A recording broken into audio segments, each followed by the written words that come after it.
2026 से अब तक 33,000 से अधिक अपराधी गिरफ्तार, 2 को फांसी। नमस्कार, मैं हूं शनाया गर्ग और आप देख रहे हैं आंखें न्यूज 24। बिहार में कानून व्यवस्था और अपराध नियंत्रण को लेकर आज पुलिस मुख्यालय से एक बहुत बड़ी रिपोर्ट सामने आई है, जहां SDA law and order Sudhanshu Kumar ने जनवरी 2026 से अब तक के आंकड़ों का ब्यौरा देते हुए दावा किया है कि राज्य में 33,000 से ज्यादा गंभीर अपराधियों को गिरफ्तार किया जा चुका है, 2 को फांसी की सजा हुई है और सैकड़ों पर सीसीए के तहत कार्रवाई की गई है। इसके साथ ही उन्होंने मुख्यमंत्री आवास के पीछे शराब की बोतलें मिलने के संवेदनशील मामले पर कड़ी कार्रवाई का भरोसा दिलाया है और पुलिस एनकाउंटर में जातिवाद के लग रहे गंभीर आरोपों को सिरे से खारिज करते हुए दो टूक कहा कि पुलिस की कोई जाति नहीं होती और वह पूरी तरह कानून के दायरे में रहकर आत्मरक्षा में कदम उठाती है। तो क्या है बिहार पुलिस का यह पूरा रिपोर्ट कार्ड और इन विवादों पर मुख्यालय की सीधी सफाई, आइए देखते हैं पटना से हमारे इस विशेष और विस्तृत ग्राउंड रिपोर्ट में।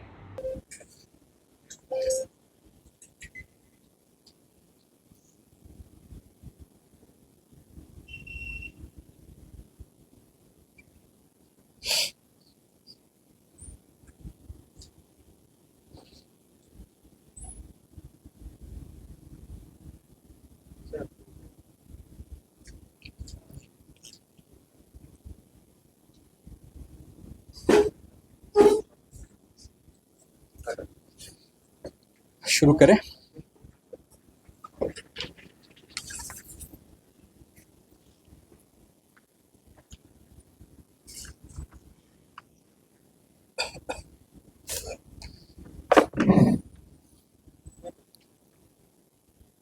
विधि व्यवस्था प्रभाग की ओर से आप सभी का स्वागत है। गत दिसंबर महीने में जो प्रेस कॉन्फ्रेंस हुई थी उसके बाद ये पहली प्रेस कॉन्फ्रेंस है इस वर्ष की। मैं आपको जनवरी महीने से लेकर के आज दिनांक 22 मई तक की कुछ उपलब्धियों की ओर ध्यान आकृष्ट करना चाहता हूँ। मुख्य रूप से जो प्रिवेंटिव सेक्शंस हैं, जैसे धारा 107 इसमें संपत्ति जब्ती का प्रावधान है नए क्रिमिनल लॉ में, उसमें 1433 अपराधियों को चिन्हित करते हुए 426 अपराधियों के विरुद्ध प्रस्ताव न्यायालय में समर्पित किया गया है और इसमें से 103 अपराधियों के विरुद्ध माननीय न्यायालय में कार्रवाई विचाराधीन है। 4 के विरुद्ध ऑर्डर प्राप्त हो चुका है संपत्ति जब्ती का।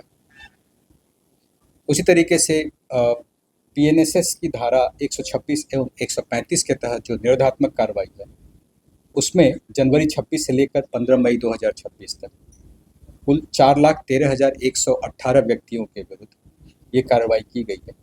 और धारा 135 के तहत बंधपत्र की कार्रवाई 1,34,358 व्यक्तियों के विरुद्ध की गई। सीसीए की धारा 3 की कार्रवाई होती है, उसमें भी इसी अवधि में 676 व्यक्तियों के विरुद्ध ये प्रस्ताव जिलाधिकारी को प्रेषित किया गया विभिन्न जिला पदाधिकारियों द्वारा, जिला पुलिस अधीक्षकों द्वारा, जिसमें से 252 व्यक्तियों के विरुद्ध आदेश पारित किया जा चुका है। उसी प्रकार सीसीए की धारा 12(1) के तहत इस अवधि में कुल 2 अपराधियों के विरुद्ध प्रस्ताव भेजा गया है और इसमें निरोधादेश भी प्राप्त कर लिया गया है। अपराध के मुख्य शीर्षों के तहत की गई गिरफ्तारी को देखें तो इस अवधि में हत्या शीर्ष के तहत 2023 अपराधी, डकैती के तहत 311, लूट के तहत 573, SC/ST के तहत 1572 और उसी प्रकार बलात्कार, अपहरण जैसे संगीन कांडों में भी कुल मिलाकर के इस अवधि में 33,126 अभियुक्तों की गिरफ्तारी की गई। त्वरित विचारण की ओर देखें तो इसमें भी इस अवधि में विभिन्न न्यायालयों द्वारा 52,567 कांडों में कुल 70,624 व्यक्तियों को सजा दी गई है, जिसमें 2 व्यक्तियों को फांसी, 453 व्यक्तियों को आजीवन कारावास, 253 को 10 वर्ष से अधिक की सजा, 651 व्यक्तियों को 10 वर्ष से कम की सजा और 981 व्यक्तियों को 2 वर्ष तक की सजा एवं अन्य को जुर्माने की राशि से सजा दी गई है। इसकी चर्चा मैं पहले भी प्रेस कॉन्फ्रेंस में कर चुका हूँ। विधि व्यवस्था को प्रभावित करने वाले अन्य मामलों में जैसे सांप्रदायिक हिंसा के 57 मामले, पुलिस पर हमला के 1065 गिरफ्तारी, भीड़ द्वारा हिंसा के कुल 4 और हर्ष फायरिंग के कुल 20 यानी कुल 1146 अभियुक्तों को गिरफ्तार किया गया है। खास करके हर्ष फायरिंग की घटनाओं पर नियंत्रण के लिए जो यहाँ से स्थायी आदेश 3/23 दिनांक 27/6/2023 को निर्गत किया गया था, उसके बाद से इस पर काफ़ी अंकुश लगाया जा सका है।